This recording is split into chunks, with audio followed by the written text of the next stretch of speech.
why I left Facebook. This is my experience, and this is my story of leaving the one of the biggest players in social media, one of the most mainstream ones. So, why I left Facebook. And to explain why I left Facebook, I have to go into the reason why I joined. I rejoined Facebook for a second time after my mother died because I needed to grow up. I was having feuds with family members. Like, I was going back and forth with family members on my mom's, on my recently deceased mother's page about how I had it so rough and whatever. I felt so this, that, and the other. And I was just arguing with people. And yeah, I needed to grow up. Anyway, fast forward after I quote unquote grow up, I was wanting to restart my crochet business selling finished crocheted items. And I thought and believed one of the most popular advice out there, that if you have like a small business, or if you're a crafty person, or you want to have a store, you need to be on social media so you can promote your stuff, yada yada.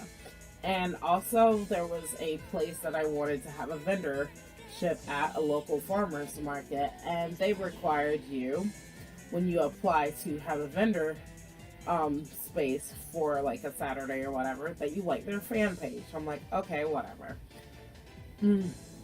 So I rejoined, and this was before I understood that Facebook is a addictive beat, not really helpful for its user because it's a business. Let's keep it real.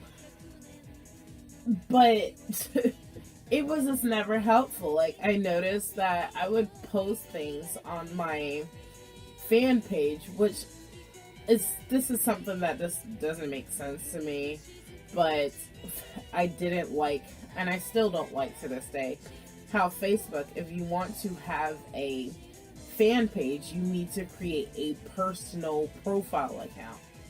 Like, if you're someone who just wants to do business, like strictly business, you can't not have a personal account. So that's annoying.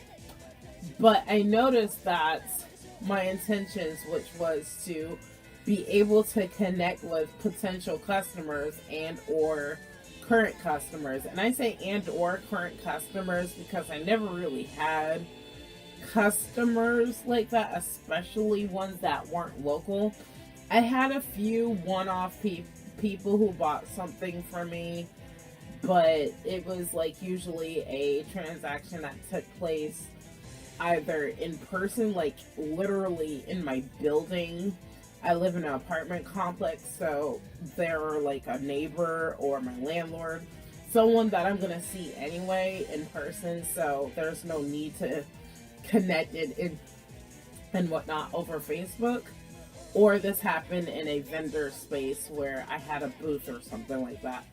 Long story short, Facebook did not help me A, connect with any new customers, or B, reach new people who saw my work or anything. So I have always been someone who looked at like, okay, what's the bottom line looking like? And when I looked at my Facebook page and how it was helping me and my shop make money, I realized it really wasn't. So I started to research different things about it. Like, for starters, I remember watching a video a while ago, so my memory might be a bit shot about how it went exactly. But I remember the channel or the user was called Vsauce, and how Facebook pages can pay for targeted advertisement and whatnot. How organic reach is kind of like screwed, and even if you pay for your reach, you're still gonna get like clickbaity farms or click farms or whatever. Like, that kind of thing. So I thought that's sad. And I think it's incredibly sad. Like, if someone who sees your work has opted to visit, has opted to say, click the like and follow thing and say, hey, I would like to see more of this in my life. I would like to see more crocheted dolls and outfits and crocheted cosplay wigs. That sounds awesome. That person, following that person should be enough.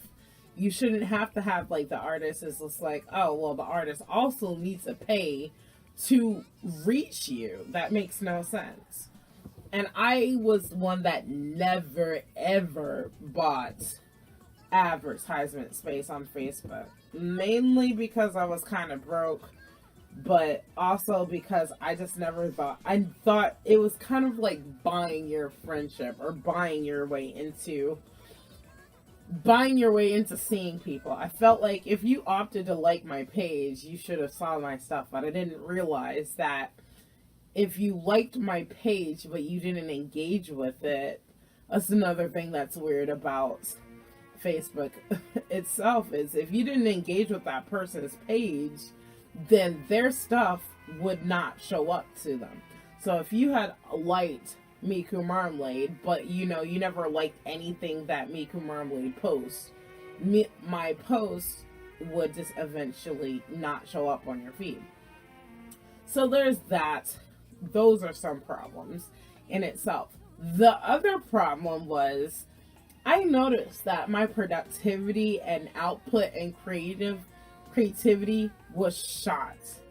And here's why.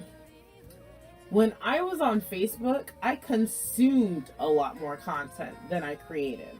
Like, it was addicting. Yeah, that's what those platforms are made to do. They're made to be addicting. So I found myself getting like super into like politics and whatnot. And here's the deal. A year out of Facebook, I'm like mildly interested in politics at this point. Like, I'll watch some the Young Turks from time to time, but I'm not like heavily invested in it. I'm not supporting anyone's campaign. I'm like mildly interested, but it became like that was like solely like how all I was about, or not all I was about, but my newsfeed, especially in 2016's election, was like purely a bunch of politics stuff. So there's that. There's the distraction land. There was some FOMO, or not FOMO of fear of missing out, but I noticed that I would get invited to events by some of my acquaintances on the websites. And I don't have a car. I don't have my own source of transportation. And they would invite me to places that I would need to rely on someone else to drive me. And I'm one of those people who is very self-sufficient. I don't really care for asking for help unless I absolutely need it. And for me to go hang out with a bunch of like geek people in an outdoor LARPing environment, as fun as it is, it's not a necessity to me. And it chips away at that little prideful part of me. Anyway, the other last thing that I have to say is more of a pet peeve of mine was when I finally decided to quit. And when I say quit, the thing that kind of prompted me to just delete it and whatnot, it was in 2016 I watched this TED Talk by Dr. Cal Newport, and it said quit social media, and it prompted me to try it out. So in October of 2016, I deactivated my Facebook account. And in April, I just took the plunge and deleted it. It took me so long because I was using some of those external Facebook logins, like the Wish.com, a shopping service that I don't use anymore, but I'm not going to go into here for whatever reasons. Long story short, I just never receive my packages. I think it's a waste of time and money to order someplace and don't receive your packages. Got my refund though. But, oh god, I lost my train of thought. Fudge monkeys. Well, I can say this. The last thing that I noticed that irked to me was when I did quit. Of course, Facebook doesn't make it easy and intuitive to quit the site. They make it like super freaking easy to join the site. Like, sign up is like done in seconds, not even minutes, and seconds. It can take you like no time at all to set up an account and add friends and stuff. Lo and behold, if you want to leave, first of all, you have to go out and seek the actual link, because it's not somewhere that's just like, oh, you want to leave? No, they will make it like, oh, deactivate. Oh, okay, whatever. I want to delete it. So after you find that link, you go through all the steps, yada yada, and Facebook would just say, oh, are you sure you want to delete your account? These people will miss you. The funny thing is, and this may be because of the selection of who I added to my friends list on Facebook, which was 35 people. I've never been one of those people who had thousands of friends. I don't know. I guess I'm just too nerdy and geeky and dorky and weird. But I noticed that they popped up people that I like literally never talked to or spoke to, or like spoke to once or twice when I first met them, and like literally had no connection to. My next thing, and this is something true to me now, is if this person is important to me, they'll have my number. I'm surprisingly not that super duper guardy about my phone number. I'm like, if I want to connect with somebody, I'll give them my number. The block function is there for a reason. Hopefully you don't deal with that person who will just contact you with different various numbers, but I don't think I'm that interesting, and anyone would be that desperate to like stay in contact with me. Like, trust me, I'm not that cool. Wish I was, but I'm not. So I found that really irksome, that Facebook would make it so easy. A company that provides a service to consumers would make it incredibly easy to join, but very difficult to leave. I think it's unacceptable that they do have a 14-day period, which at the time of me deleting was not very difficult for me to wait it out, because I had already gone months without even with it being deactivated. I literally logged back in to delete it. But it's sad that you have that. So is there any changes in my life that I can say, like after effects or whatever? After effects of leaving Facebook for me is one of the things is I do create more. And one of the things that I did was I made a website. See, I haven't stopped creating things. I haven't stopped crocheting. I do like to share, and I'm not someone who abstains from every social media platform in existence. In fact, my sin, if you will, would be Reddit. I do enjoy Reddit, and I do post occasionally on the website. But Reddit, I feel, is more focused on communities rather than individuals. Like, they just rolled out with a feature about profiles. I don't even use it. I'm like, I don't even care about this. Like, what's the point of profiles? I go there to, if anything, I interact with whatever communities I'm part of.